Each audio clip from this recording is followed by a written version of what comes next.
Immediately, everybody goes straight to cryptocurrencies and Ethereum.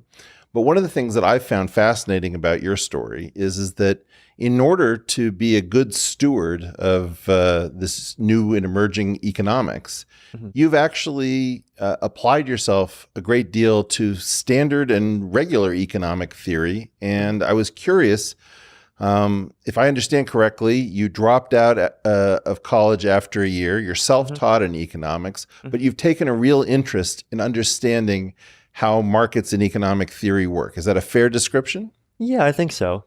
And economics has been of an interest for me definitely for a long time. I mean, when I discovered Bitcoin back in 2011 and I was still in high school, it was this kind of interesting confluence of ideas that I was already pretty attracted to. So of open source culture, that was something that a kind of good friend from high school, Christopher Ola, had already kind of indoctrinated me with really well. The mathematical and cryptographic aspects, also of libertarianism and Austrian economics was kind of the zeitgeist of the Bitcoin space at the day, and those were ideas that I definitely found philosophically quite attractive at that time. And I was definitely curious, and I read a bunch of books. I and read the Austrian economics canon because that's what the Bitcoin people were kind of talking about all day. I read some kind of behavioral economics literature, Ariely, Kahneman, and Cialdini, and all of those people, just because I knew that I had to read other stuff for balance. And also economics itself is a pretty mathematical kind of subject. Well, kind of, right? It's on the borderline because it's kind of both mathematical, you got your curves and your derivatives and your intersections, but also humanities, right? It's really at this intersection of like both figuring out how to apply these models to kind of specific cases and also trying to figure out, well, which models are really correct in the first place. And like the first question you can answer with math, but the second question you really can't, and you need other kinds of thinking as well. Well, this is an area of my own interest because the way I see it, economics is odd in a way that very few people, I think, have appreciated, in that if we take what could be argued to be our two greatest ideas in scientific man, let's say, one would be sort of the geometric dynamics of physics, and economics has been constructed to be an as-if physics, if you will. And on the other hand, it inherits from the theory of selection. You could say that markets are the continuation of systems of selective pressures by other means. And so what happens when our two greatest ideas touch each other, and they do it in a place which has very bizarre properties by my way of thinking? That is, that economists are on the one hand very rigorous thinkers and are also very susceptible to what we might call political economy and distorted thinking. Does that ring true to you? Yeah, definitely.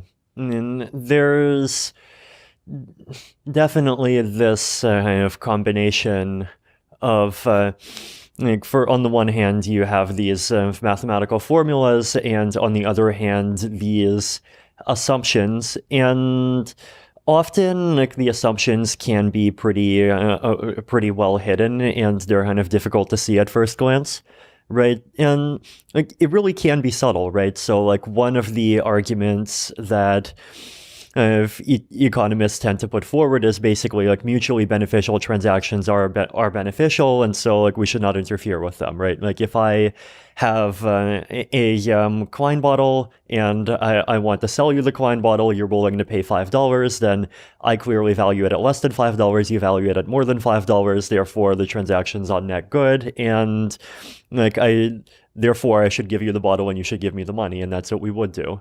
But at the reasons why that sometimes breaks down, like, are in many ways more subtle, right? Like, first you have monopoly issues. Like, if I'm the only person selling Klein bottles, then I might want to sell them at a kind of higher price than you'd be willing to accept because I want to extract more value. And sometimes the things that matter most to society aren't things that we can transfer between people from one person to another, like wine bottles, but like public goods. And like the biggest public good of all is the idea, right? And an idea, well, if I have an idea and I give you the idea, I still have the idea. So it's something that once you release it, it's out there, and there isn't this kind of property that. So, should we just pause just briefly to talk about what a public good is for the audience? Yeah. So, a public good is technically defined within economics. Many people have an intuitive idea as something which is, as you're stating, has this property of inexhaustibility. And then the other attribute would be excludability, which is non-excludability for public goods. Not non-excludability. Sorry, the attribute of excludability and is used to define a public good. So if something is inexhaustible and inexcludable, then it has this weird property that even hardline economists would agree that the market may fail to price it. In fact, will fail to price the value to society of that object. So there's an admission within economics that there are zones of failure. Right. Well, I guess the big kind of rethinking that needs to happen is that like there's long been this kind of zeitgeist that private goods, like things that I have and if I give it to you, I don't have it and you have it, are the norm, and public goods are a rare exception. But like really, public goods are pretty darn important, right? Like if we didn't have public goods, then we'd be trading sticks and bear pelts, and we'd basically still be cavemen. Like they're basically the well, like thing. An army would be a public good. Yeah. An army, well, armies are interesting because they're kind of, to us, like in a medium scale context, they're a public good, and in a large scale context, they're a public bad, because if everyone's armies were forced to be cut down by a factor of 10, like we'd all be better off. So economics is like really subtle that way, especially once you have kind of two layers of scale at play. Sure. Now, one thing that I worry a lot about that almost nobody seems to join me in is that in our mutual world, I don't know what to call it, of people who are experimenting with what I would say the mainstream would consider far out ideas like radical life extension, cryptocurrencies as potentially being rivalrous with sovereign currencies. But in our world, we talk a lot about the abundance economy and a world of abundance. Right. And I'm terrified of a world of abundance because one of the properties that software has had is that it has replaced physical goods and services, which have these attributes that they are not public, with small files. And when a small file is not encrypted, it has the attributes of a public good, and therefore value and price can chasm. That's terrifying because then this weird thing of markets, which allows us respite from dictatorship and somebody directing our activities and allows us to self-direct, goes away because things can't be priced accurately. Do you have any, does that have any purchase on your thinking? Yeah, so and I think you've definitely kind of struck at a very important point, though I think kind of my own framing of the point is slightly different. Please. So I think, like, first of all, like, start off by realizing that kind of private property and things is not something that fell out of the sky. It's a social technology, right? It's that we have these kind of norms that basically say, we will create this kind of mapping from objects to people, and if an object is mapped to you, then you're allowed to do basically whatever the hell you want with it, and other people cannot do anything with it without your permission. And if that concept did not exist, then physical objects would be public goods, right? Because, like, if there's a Klein bottle over here, the Klein bottle would be there, but like really anyone could take it. And if you produce Klein bottles, then like you're not producing something for yourself, you're producing something for pretty much the first person who comes along and grabs it. And so property rights, right, are this kind of social technology that helps make private good economies tractable.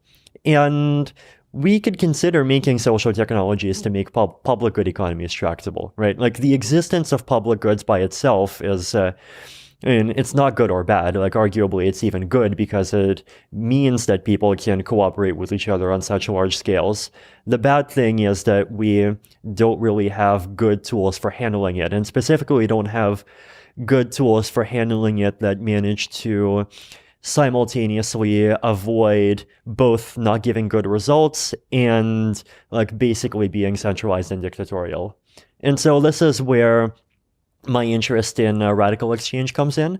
So this was this movement that was started by Glenn Weil a couple of years ago when he wrote this radical markets book, and he advanced some of his proposals like Harberger taxes and quadratic voting were the ones that are kind of the most popular. And the kind of the core kind of idea behind the ideas basically is like, let's create structures of kind of norms and incentives that try to have the best properties that we can get out of markets, but do so without like basically economically breaking in the way that we know kind of existing property rights systems do once you enter a world where kind of everything that you build just inherently affects millions of people. Well, this is an interesting perspective. You, of course, are famous for implementing this Ethereum protocol. Mm-hmm. But before we ever get to computer protocols, there are sort of legal and structural protocols that we impose upon ourselves in the form of government mm-hmm. and markets that are subordinate to government. And there's a weird way in which you may start a process by which you write down rules for how a society should function. Mm-hmm. But once those rules are written down, you may discover all sorts of unintended properties mm-hmm. of that rule set. And there's mm-hmm. a real question, can we actually unhook ourselves from the killer app that is capitalism or American democracy? And if we start to realize that that app is running out of control? I guess for kind of myself as a kind of social technologist, and I definitely don't think that we should be kind of overturning entire countries with new mechanisms overnight. I think... and I wasn't insinuating... Oh, definitely. I think like that's... figuring out how to kind of solve like grand problems of humanity is a long-term goal, but I mean, short-term goals are there's little things that we can make better, right? So, and this is actually part of why I find cryptocurrency and blockchains interesting, because they are, in a lot of ways, this ideal ground for economic experimentation of different types, right? So, like, to give one concrete example, so one of the ideas that Glenn Weil and myself have come up with and are pushing forward is something called quadratic funding. And the way that quadratic funding works is roughly this, right? So you have a central kind of pool of funding, and you could imagine this coming from a government. You could imagine this coming from wealthy donors. You could imagine it just kind of being put together by some like crypto economic protocol. It could come from anywhere. And then you allow people to like basically set up projects, and you let people say, I have a project, here is something that I'm doing, and if you like this, then you can donate to me. And you let people donate to projects. And then the core of the mechanism is basically that if there's a project that multiple people donate to, so there's some project, you donate to it, and someone else donates to it as well, then your donation doesn't just benefit you, it also benefits the other person. And the other person's donation doesn't just benefit them, it also benefits you. And so to kind of counteract that kind of market failure, the mechanism basically says, well, we're going to multiply the effect of your donation by 2 and multiply the effect of the other person's donation by 2. And so now both of your incentives are kind of aligned with the whole. And you extend this mechanism so instead of supporting 2 people, it supports an arbitrary number of people, and you kind of calculate these subsidies across all possible pairs of people. And what you get is this formula that basically says you let people donate to different projects, you look at how many people donated and how much money you've donated, and based on this, from the central pool of funding, you give this extra subsidy. And so it basically is like a market for public goods, right? And in the Ethereum ecosystem, there's something called Gitcoin grants, where we've basically started like trying to use this mechanism to fund public goods inside the Ethereum ecosystem, right? So this could be implementations of the Ethereum protocol, it could be scaling solutions, it could be wallets, it could be educational resources.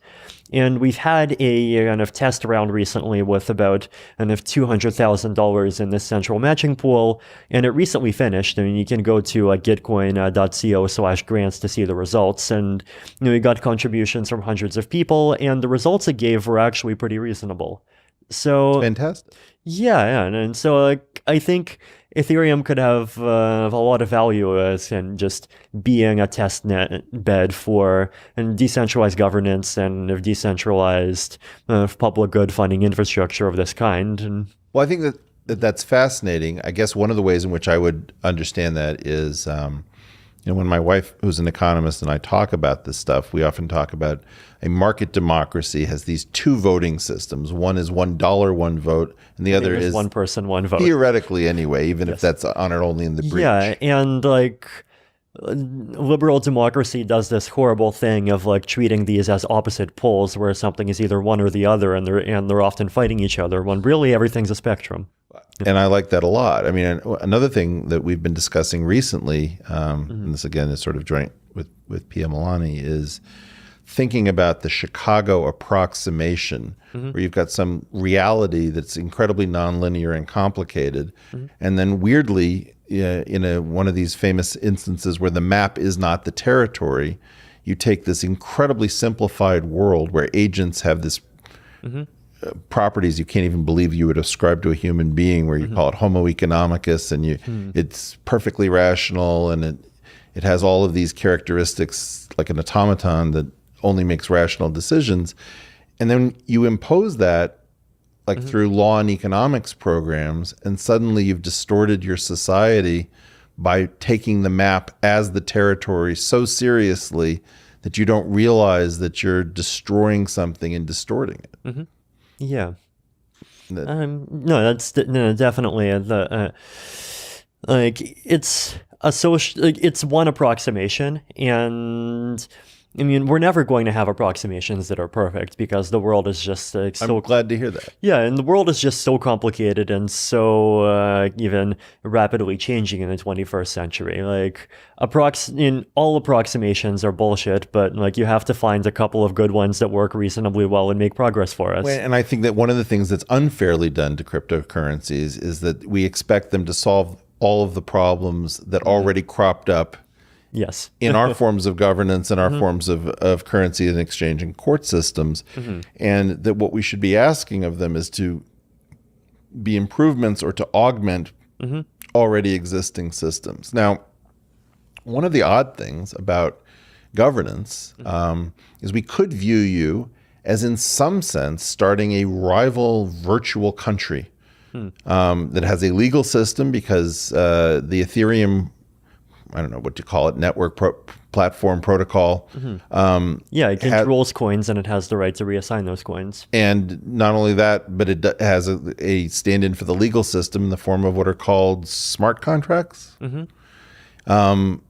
Normally, we have this concept in governance, I guess it goes back to Weber, that a government is supposed to be a monopoly on violence, which is an odd definition, that you recover the concept of government from monopolizing violence, and then you sort of unearth and unpack all of the features of government from that one generating function.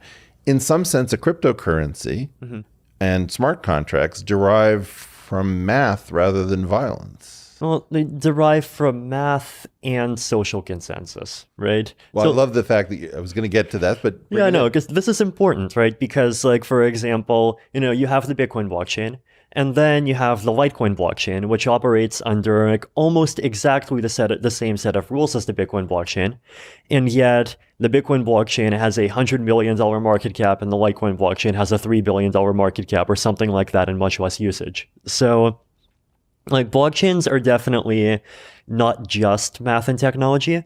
Math and technology are the substrate, and maybe in the same way that the military is like the substrate of keeping a country together. But the extended military, including police forces. Exactly. But like they're the substrate, but they're not the country, right? The country is the community. Well, and this goes to what I would love to get into with you, which is the way in which different utopian dreams collide in the space of cryptocurrencies. So, for example, there are some dreams that may sound more like what I assume you may be active in the effective altruism community. Is that a possibility? Yeah. Which tries to figure out how to do the most good, to do good efficiently rather than sanctimoniously. There are other people who have this idea of I just want a retreat from other human beings, and I want to be left alone. I don't want to be taxed. I don't want to be told what to do. Very strong libertarian perspective. Sometimes those people are the same people. There's two kinds of libertarians. There's many ways to split libertarians into two kinds, but one, like there's the leave me alone type, and then there's the kind of conquer the world type, right? The kind that kind of relishes seeing fiat currencies be destroyed and replaced by Bitcoin, and it's kind of creating a 1,000-year kind of reign of sound money. That I generally have this kind of instinct that like when someone says that like we should impose a lot of short-term disruption and harm on the entire world for the sake of some nebulous long-term gain, that's something to be skeptical of. But so I'm definitely underline the word skeptical. You're using an extreme form of understatement. Yeah, and like I guess so. I'm definitely not in the camp that kind of actively relishes like fiat currency as being destroyed. But I definitely don't think that all Bitcoiners do. Like there's some that do see it as kind of something that's supposed to coexist and something that's supposed to provide a check and balance against the government's monopoly on issuing money without replacing it entirely. So there's definitely different visions within individual communities. There's different visions between different communities, and it's not just visions about what cryptocurrencies should do to the world. It's also visions about like how cryptocurrencies should work internally and what they should do to each other. So, like that, in that sense, I guess, like cryptocurrencies are interesting in blockchains, not just because of like what they can do to the world, but also just as this kind of microcosm of the world all unto themselves. Right? Like we talk about countries, like virtual countries, but there's many virtual countries now. There's over 1,400 on CoinMarketCap, and they have some analog of. So you do think of them as virtual countries. It's, all models are bullshit, but some are useful. Well, to the extent that a country is a sensible thing to claim. Yeah.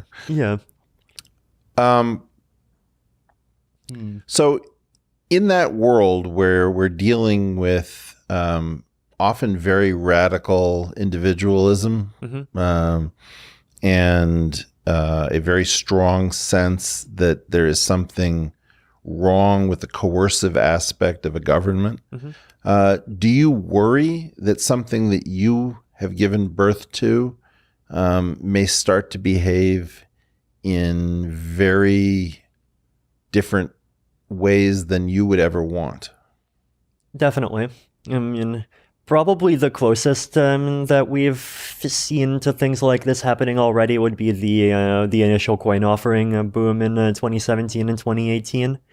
And like basically what happened there was that people saw that cryptocurrencies are something that could potentially hit a very high value, and so people started saying, oh, like I'm raising money, like anyone come and like give me $50 million and I'm going to build a cryptocurrency and I'm going to make it great and I'll turn your $50 million into 50 billion guaranteed.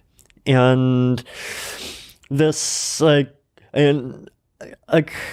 it's complicated, right? Because I mean, on the one hand, like the possibility of kind of raising money and using it to fund cryptocurrency development, like it's it did a lot of good, right? And like in general, like the open source community, it kind of acutely suffers from this kind of public goods challenge that we talked about, because open source software is a very public good, and like we saw some very public kind of splats involving open source software being under-maintained, like the Cloudflare kind of issues a couple of years back, when it turned out that an OpenSSL library was like really, really under-maintained despite billions of dollars of value depending on it. And with cryptocurrency, suddenly you can make things that are completely open source that through coins do have a funding mechanism. And like, this has massively accelerated the development of many kinds of cryptography, zero-knowledge proofs, and peer-to-peer networking, a lot of other things. But on the other hand, like, it's also given rise to this kind of speculation, and in many cases, the projects turn out to be outright fraudulent, right? But it's a really delicious and weird situation. I haven't asked you about it yet, but I presume that your net worth crashed a great deal. It got run up and then came back down. It did. Yeah. And were you happy in any way about that? Relieved.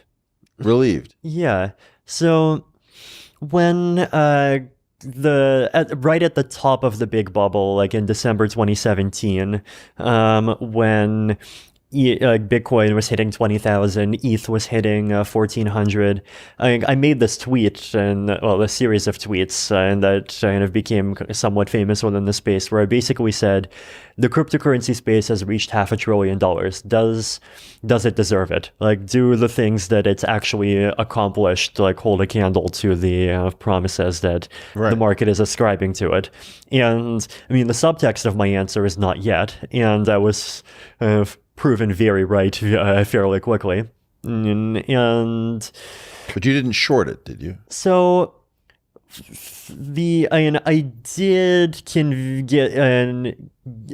the Ethereum Foundation to sell about 70,000 ETH, like basically at the top, and that's doubled our runway now. So, and it was one good decision that had a lot of impact, but did not short. I should say that I was weirdly somewhat relieved as well. I view that the innovation of decentralized transactions and the it's hard for me to say, because I actually am convinced that the blockchain should be an intermediate state and should not be the permanent version of decentralized computing. I agree.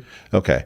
But I thought that was such an amazing innovation that you could have a locally enforced mechanism without a centralized authority, but with a global ledger, which I see of it as a point of intellectual failure. That in some sense you're mirroring the transactions of the physical world. So, for example, for those listening at home who don't have a visual here, Vitalik has several glass bottles next to him. Were he to give one to me, which he shouldn't do right now, but the idea would be that it would no longer be in his space and it would be in mine. And that property of atoms has been somewhat mirrored in Bitcoin and blockchain and Ethereum transactions. And this is like the concept of like money as a thing, right? The kind of the scarcity, the 21 million limit. If I give you 5 coins, I have 5 less and you have 5 more. Right. And so the idea is that what you're doing is you're porting conservation laws from the physical layer into the logical layer. Right. And yeah, and if to some extent kind of reflects the kind of very deeply kind of Austrian economic libertarian origins of the space way back in the end of 2009 to 2013 days. And I mean, creating like digital gold was pretty much and a digital payment system was the first use case. But I mean, I definitely think that like we can and should be thinking about point systems that work in ways other than money. Well, I agree with that. And I also think that it isn't digital gold, because As the saying goes, gold or money has no stench, and that the blockchain is this bizarre difference with the physical world in that it is a distributed ledger that may be somewhat anonymous, but it still gives the history. Like if I hand you $1 and you don't have access to any particular means of analyzing whose DNA is on that dollar, you have no idea where it's been. And that is violated by the current blockchain type implementations. Yes. So it isn't a complete port of the physical world into the digital, but it is an astounding one. And I guess I get very frustrated with the economics questions, like, well, what's it good for? Where's the killer app? I mean, we have all of whatever's left of human civilization to figure out what this thing is meant to do. Yeah. And I'm not very worried that we're not going to figure it out.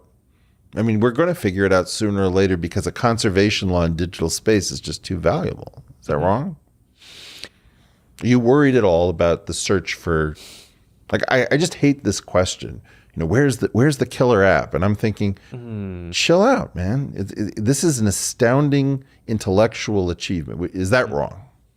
Yeah, and I think there's definitely a long time to go. And I think the apps will come. There's the ones that are coming right now are basically kind of financial, but I think, that's kind of true just in part because the existing financial system is just like so ready and waiting there to be disrupted.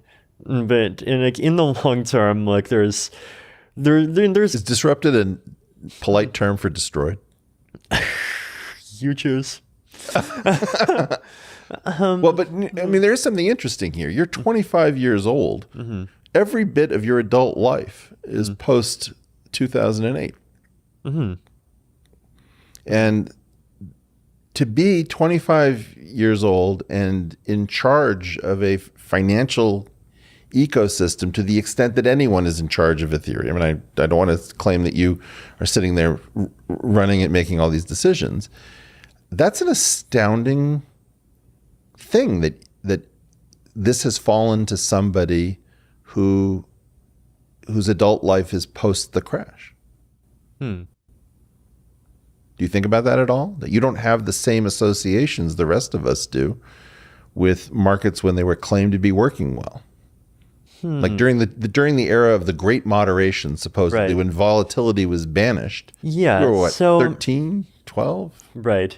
So one thing that I kind of only realized recently that I found interesting is that there aren't kind of two tribes here. There's three tribes, right? And what I mean by this is that there's the tribe that says markets are great, and there's the tribe that says markets are bad and like we should move to more things that look like political mechanisms.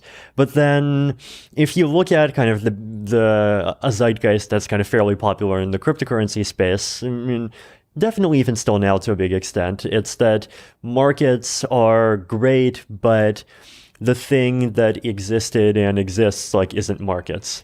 And so I guess like there's people who are pro-market and who see kind of the existing financial system as being that, and there's people who are pro-market and who see the existing financial system as being like yet another one of the perversions of that needs to be overcome.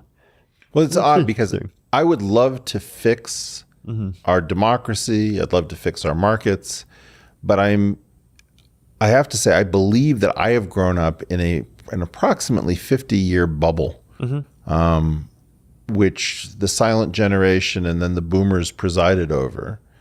And my own read is that because of their inability to figure out sufficient innovation to take over from the previously innovative system, that the world of human expertise has been almost completely contaminated by special pleading and political economy.